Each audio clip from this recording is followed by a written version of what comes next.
En casa. ¿Qué tal? Mi nombre es Fernando Casanova. Soy profesor de teología en la Facultad de Teología de los Padres Dominicos en la Universidad Central de Bayamón y fundador y director de la Alianza Formativa, que es un ministerio de evangelización y formación de la fe católica para la Arquidiócesis de San Juan de Puerto Rico. Y estoy aquí una vez más con mi Biblia en la mano y mi corazón abierto para llegar a mis amigos católicos y a mis amigos evangélicos. Son mis hermanos y quiero que sepan mi historia. Una historia de evolución en la fe. Una historia de conversión, sí, de conversión, porque estaba alejado de la iglesia que Jesucristo dio a los hombres y a las mujeres como medio histórico de salvación. Yo fui descubriendo esto poco a poco. Y a esto hemos dedicado esta serie.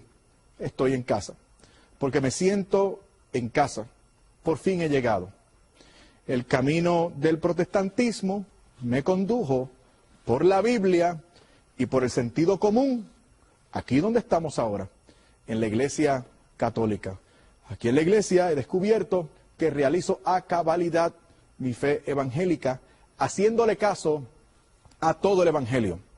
No un texto por aquí, ni una frase por allá, y un pasaje por el otro lado, tomando en cuenta toda la revelación, sin seleccionar nada, tomando todo el beneficio del contenido de la fe que el Señor entregó a la iglesia que fundó como depósito, para que esta iglesia pudiera instruirme, guiarme, pastorearme, para que como miembro de esta santa iglesia yo pueda responderle mejor a mi Señor. Ahora bien, hermano católico, déjame decirte algo también. Dice la Biblia que a quien mucho se le dio, mucho se le va a exigir. A nosotros los católicos se nos ha dado todo. Se nos ha dado ser parte del cuerpo de Cristo que subsiste de manera especialísima en esta santa iglesia católica. Y por eso vamos a tener que responder. De manera que no basta con ser nominalmente católicos. No, no, señor. Vamos a tener que responder por qué tipo de católicos fuimos. Si respondimos, si vivimos esta fe, esta experiencia maravillosa de la fe cristiana y católica a cabalidad. No escogiendo nada. No. No relativizando nada. No tomando lo que me gusta y desechando lo que no me gusta. De manera que no hay tal cosa como un católico pro-choice. Eso no existe. Esto no es un supermercado en el cual tú adquieres los artículos que te gustan y no echas al carrito los que no te gustan. No. Aquí tú lo aceptas todo. Todo. Porque Jesucristo es ciertamente la verdad, pero nosotros seremos sus discípulos, dijo el Señor en el Evangelio según San Juan. Seréis verdaderamente mis discípulos si hacéis lo que yo les mando. Entonces, hay que estar en contacto con Jesús y amarle mucho, pero ese contacto y ese amor conlleva obedecerle y creer no lo que me parezca, sino lo que Él ha revelado. Y por esto, hermanos católicos, vamos a tener que responder al Señor. Ahora bien, ¿qué tal los hermanos evangélicos que me hacen el favor de escucharme y de verme? ¿Qué tal con ellos? Bueno, hasta ahora el Señor te ha permitido tener acceso a un nivel de la fe. O sea, el Señor te ha hecho un gran favor como evangélico. Has recibido la palabra de Dios, la cual crees, la amas, la lees, tienes fe en Jesucristo, amas a tu prójimo, pero eso no es suficiente. No. Para ti no, porque tú amas mucho al Señor y tú lo quieres todo. La Biblia, tener comunión con el Señor, son cosas preciosas, imprescindibles, pero esto conlleva mucho. Conlleva, por ejemplo, celebrar la fe. Y la fe hay que celebrarla de cierta manera. Y esa manera instituida por Cristo para celebrar la fe es la Santa Eucaristía, que es un sacramento además. Entonces, mi invitación una vez más es a que prestemos atención al contenido bíblico, pero no seleccionando textos, sino profundizando.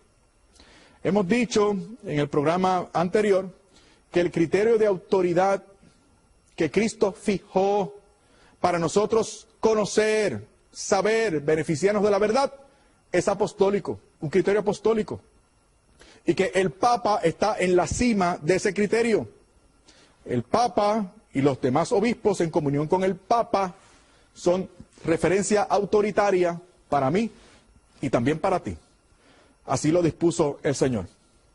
Yo recuerdo cuando estaba en mi clase bíblica dominical, era un niño, y una de las primeras cosas que a mí me llamaron mucho la atención sobre el catolicismo, recuerden que yo nací y me crié en una iglesia de extracción pentecostal, conservadora, fundamentalista, gente muy buena, gente que amo y aprecio muchísimo, pero parte de la doctrina de esa facción del cristianismo consiste en ser anticatólico o anticatólica. Tenemos que admitirlo. Parte de la doctrina del ideario religioso en el cual yo me formé era también anticatólico. Por ejemplo, recuerdo yo aquella clase bíblica dominical, yo debía tener algunos 13 años tal vez. Me dijo mi maestro de escuela bíblica dominical que el Papa era el anticristo. Que era el anticristo, nada más y nada menos. Entonces yo levanté la mano y le pregunté a mi maestro, hermano, esto es bien importante lo que nos está señalando. Y yo quisiera saber cuál es el texto bíblico, porque yo quiero, desde ahora en adelante, ganarme muchos católicos para el Señor. A los 13 años, yo me había fijado esa meta, ganarme a muchos católicos para el Señor. No se me hizo tan difícil como me había imaginado. Se me hizo bastante fácil. Y me di cuenta de que citando la Biblia y siendo perseverante con los católicos, yo me los podía ganar. Y yo pensaba que me ganaba el cielo de esa manera y que aceleraba la segunda venida del Señor, porque así sacaba más gente del error y mientras más cristianos hubiéramos, más rápido venía el Señor. Y recuerdo que ese fue el primer texto que inquirí para ganarme a los católicos. Un texto anticatólico. Y mi maestro me refirió a Apocalipsis, capítulo 14, versículo 18. Apocalipsis 14, 18. Para demostrarme que el Papa era el anticristo. Dice, aquí está la sabiduría. Que el inteligente calcule la cifra de la bestia. Pues es la cifra de un hombre. Su cifra es el 666. Ese fue el texto que me dieron. Y reaccioné. ¿Dónde dice Papa? Le pregunté a mi maestro. Y me dijo, no, es que, mira, lo que pasa es que es el Papa porque el Papa usa una corona. Claro, no es corona. Después resultó que era una mitra. En esa tiara, en esa corona, habían una frase inscrita en la parte de atrás, que no se veía, era algo secreto. Y aquella frase era el título oficial del Papa. Aquella frase era Vicarius Filii Dei. En español, el vicario de Cristo. Y mi maestro comenzó a poner esas letras en la pizarra. Vicarius Filii Dei. Y le empezó a dar valor numérico, dejándose llevar por su equivalente en letras romanas. Y sumó frente a nosotros. Y fue impresionante. Dio la suma de esos caracteres romanos que constituían el título del Papa, Vicarius Filii Dei, dio la cifra de 666. Ahora se darán cuenta ustedes de que mi primer dosis de anticatolicismo fue muy fuerte. Se me demostraba que el título del Papa, calculando los caracteres romanos, daba a 666. Igual que como decía la Biblia, el sello de la bestia. ¿Y qué pasó? Cuando estoy en este proceso, descubriendo lo que no quería descubrir, me di cuenta de que aquella primera dosis de anticatolicismo que me habían dado no se basaba en un hecho, sino en un embuste. Un título que también fue inventado, porque el título oficial del Papa no es Vicarius Filii Dei, el título es Vicarius Christi. Ese es el título del Papa, el vicario de Cristo, no el vicario del Hijo de Dios. Pero me hicieron creer, al igual que otros muchos de ustedes les quieren hacer creer, que si tú sumas el Vicarius Filii Dei, te da 666, y ese es el título del Papa, por lo tanto, ese es el numeral 666 que corresponde a la bestia del Apocalipsis, por lo tanto, te tienes que salir de la iglesia. Eso no es así. No es Vicarius Filii Dei, es Vicarius Christi. Ese es el título del Papa. Y si tú tomas, hermano y hermana, que me ven y me escuchan, si tú tomas los caracteres romanos en Vicarius Christi y le asignas valor numérico, no te va a dar 666. A eso hay que añadir el hecho de que el Papa no usa corona. El último que lo usó fue Juan 23. Y la donó precisamente para dar el dinero a los pobres. Los papas no usan corona, usan mitra, queridos míos, mitra. Entonces, aquí vemos que mi primera dosis de anticatolicismo no era tan cierto nada. Pero lo interesante de esto es que cuando estoy en este proceso ya adulto de búsqueda, me doy cuenta o doy casualmente con un comentario de Apocalipsis de quien vino a ser luego mi profesor de Biblia, el padre Félix Truig. Tiene un texto, un comentario bíblico del Apocalipsis.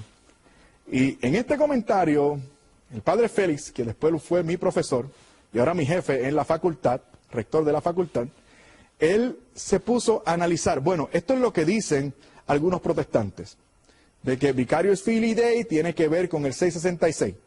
Pero esto es una mentira porque no es Vicarius Filii Dei, sino Vicarius Christi. Pero miren lo que hizo el padre Félix. Descubrió que la persona que se inventó esta forzada interpretación, acomodada interpretación, anticatólica por demás, fue la fundadora del adventismo del séptimo día, Helena Good White. El nombre de ella en inglés es Ellen Good White. Good White. Ellen Good White es el nombre de ella. ¿Saben lo que hizo el padre Félix Truig? Tomó el nombre de la que se inventó esa teoría anticatólica y antipapa, y al nombre de Helena Good White le dio valor románico a cada una de las letras. Ya que ustedes no saben cuál fue el resultado. Resulta que la persona que se inventó esa teoría antipapal de que el título oficial del Papa en caracteres romanos era 666, en su propio nombre, Helena Good White, el numeral que daba, después que se sumaban las letras del nombre de ella, era 666. 666. ¿Significa esto que ella sea el anticristo? Hombre, no, seguro que no. Ella no es el anticristo tampoco. Es un truco. Es un truco. Si le añadimos números a las cosas, valores numéricos, siempre vamos a encontrar un gran número de ellas con algún enigma escondido. Es un truco. No es que ella sea el anticristo ni mucho menos. Es que no se puede jugar con los números.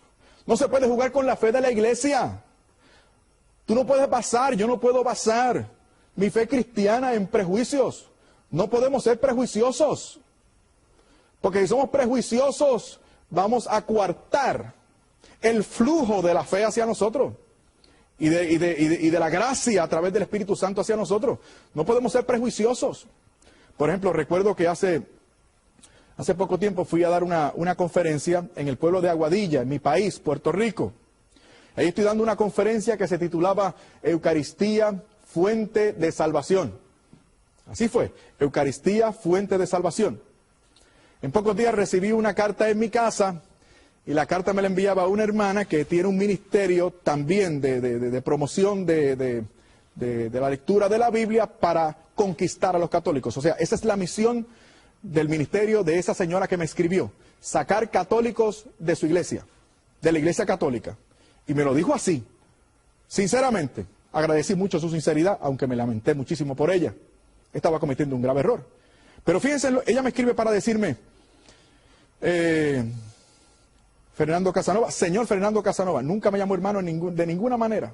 Me escribió varias cartas, nunca me llamó hermano. Y se lo dije, llámeme hermano, no se preocupe. No llamaba hermano. Y ella me dijo en aquella primera carta, usted estuvo en mi pueblo Aguadilla dictando una conferencia que se titulaba Eucaristía, fuente de salvación. Ahora, a pesar de que yo no estuve en la conferencia que usted dictó, o sea, ella no estaba en la conferencia, ella no sabe lo que yo dije. A pesar de que yo no estuve en esa conferencia, yo le reto a que me demuestre por la Biblia que la Eucaristía es fuente de salvación. Oye, me cogió de buenas y le escribí una cartita de 37 páginas y 114 versículos bíblicos. Lo llevaba contadito para satisfacerla. 37 páginas, 114 versículos bíblicos. Menos mal, por lo menos sirvió la carta para publicar un artículo.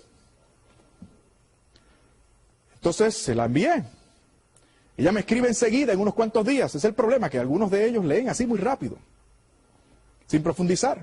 Me desilusioné un poquito, me escribió tan rápido, caramba, yo que esperaba que ella razonara un poquito más, meditara, profundizara en los textos bíblicos, pero me contestó enseguida. Y me contestó en estos términos. Me dijo en su carta, muchas gracias por contestar mi carta. Muchas gracias de verdad. Parece todo muy razonable. Ahí están los textos bíblicos. Muchas gracias. Pero la Eucaristía no es fuente de salvación. Quería que le demostrara por la Biblia. Le demuestro por la Biblia. Y aún así me dice, ahí están los textos bíblicos. Suena razonable, pero la Eucaristía no es fuente de salvación. ¿Por qué? ¿Por qué? Porque yo soy católico y ella no es católica. Porque ella no quería escuchar la verdad, oír la verdad. Ella quería acabar con la fe de lo que ella pensaba era un católico fácil y mal formado. Por eso es que nosotros los católicos debemos dedicar tiempo y espacio para aprender nuestra fe. Porque estamos enamorados. Y nosotros los que estamos enamorados, lo queremos saber todo. Todo. Y por eso hace falta estar en contacto y en comunión con esta iglesia. Por eso hace falta, hermano querido, hermana querida, porque la Biblia, este libro al cual yo le he dedicado mi vida, este biblio sagrado, este libro sagrado, testimonio primario de la revelación, no es suficiente. Hace falta un criterio para abordarlo, para entenderlo. Si amamos la Biblia, vamos a querer conocer ese criterio. Y ese criterio es apostólico. Ya les había dicho de que en 2 de Timoteo capítulo 3 versículo 16 decía que la Biblia que toda escritura, mejor dicho, es inspirada por Dios y útil para enseñar, redarguir, corregir, a fin de que todo hombre llegue a ser perfecto a la altura del Señor Jesús. Y profundizo en el texto y me doy cuenta de que Pablo no está hablando del Nuevo Testamento. Eso ahondó más mi crisis. Él está diciendo, toda escritura es inspirada por Dios, pero no se refiere al Nuevo Testamento, porque el Nuevo Testamento no estaba escrito aún. O sea, él estaba hablando del Antiguo Testamento. Y eso es crítico, porque tú y yo creemos que el Nuevo Testamento es inspirado. ¿Verdad que sí? Sí, hombre, seguro que lo creemos. El Nuevo Testamento es inspirado. Pero San Pablo no lo dice. En 2 de Timoteo 3:16, San Pablo no se refiere al Nuevo Testamento. Se refiere al Antiguo Testamento. ¿A qué Antiguo Testamento se refiere San Pablo? Al Antiguo Testamento, traducción griega. Código de Alejandría. La Septuaginta le llamaban también. ¿Y qué con eso? Muy bien. Que esa Biblia de los primeros cristianos, la que San Pablo tenía de frente y utilizaba, la Biblia que se cita casi totalmente, en casi todos los versículos, en el Evangelio, cuando se cita el Antiguo Testamento, en el 90% de las veces se utiliza se utilizan citas de ese Antiguo Testamento griego. ¿Por qué? Porque era la Biblia de los primeros cristianos, la Biblia griega. ¿Y qué con eso? Que esa Biblia griega, el Antiguo Testamento griego, la escritura que San Pablo llama inspirada, en 2 de Timoteo 3:16, contenía los libros deuterocanónicos que yo no tenía en mi Biblia evangélica. Traumático, ¿no? ¿Qué tenía yo en mi Biblia evangélica? El Antiguo Testamento que yo tenía evangélico se fijaba del establecimiento del canon del Antiguo Testamento según el concilio de Yabnia, un concilio de fariseos en el año 70 después de Cristo. Escuchen bien, los evangélicos se dejan llevar por el concilio de Yabnia cuando hablan o cuando defienden su canon del Antiguo Testamento. Dicen, como los judíos en Yabnia sacaron los deuterocanónicos, pues nosotros por eso no los tenemos, porque es un concilio de judíos. Miren qué interesante está esto. El concilio de Yabnia no fue un concilio cristiano, fue un concilio judío, fue un encuentro entre fariseos para declarar, según ellos, según su criterio, cuáles eran los libros del Antiguo Testamento que tenían que utilizarse. Pero además el concilio de Yabnia era un concilio, y fue un concilio anticristiano. O sea, le están declarando inspiración del Espíritu Santo a un concilio de fariseos que fue anticristiano. En ese concilio se habló de Jesucristo como un bastardo, como un hijo ilegítimo. Entonces, el Espíritu Santo que aparentemente inspiró a los fariseos de Yabnia para establecer ese Antiguo Testamento, ¿habrá sido el mismo Espíritu Santo que habló en tan malos términos acerca de Jesús? Ese es el concilio que yo voy a tomar para decirme a mí cuál es mi Antiguo Testamento. No, es el Antiguo Testamento que dice San Pablo en 2 de Timoteo 3:16, el Antiguo Testamento griego que contenía los libros deuterocanónicos, escritura inspirada por Dios según San Pablo. Eso a mí me produjo una crisis enorme. Me la produjo. Y no en balde yo me puse a pensar, Dios mío, con razón yo no creo que pueda interceder por mis familiares difuntos después de muertos. Si lo hemos sacado de la Biblia, estaba en 2 de Macabeos capítulo 12. Con razón yo no creo que pueda gozar del favor de la intercesión de los ángeles y los santos. Si lo hemos sacado de la Biblia, estaba en 2 de Macabeos capítulo 15 y Tobías 12:12. Además de Jeremías 15:1, por supuesto, y otros pasajes más. Entonces, los libros deuterocanónicos son escritura inspirada por Dios. ¿Por qué los sacaron? Lo sacó Martín Lutero. ¿Por qué? Porque Martín Lutero no tenía el criterio apostólico, porque se fue de la comunión de la iglesia. Yo no sé si estaba bien o mal intencionado, eso no es mi problema, a mí no me toca juzgar. Yo no soy Dios. No, Dios me libre. Allá él con Dios. Pero aunque haya estado bien intencionado, metió la pata, porque no tenía ese criterio de autoridad. ¿Cuál fue su criterio de autoridad? El criterio de autoridad de él fue él mismo. Él dijo, aquí el Espíritu Santo me reveló que toda la Biblia hay que interpretarla y abordarla según mi idea de la justificación por la fe.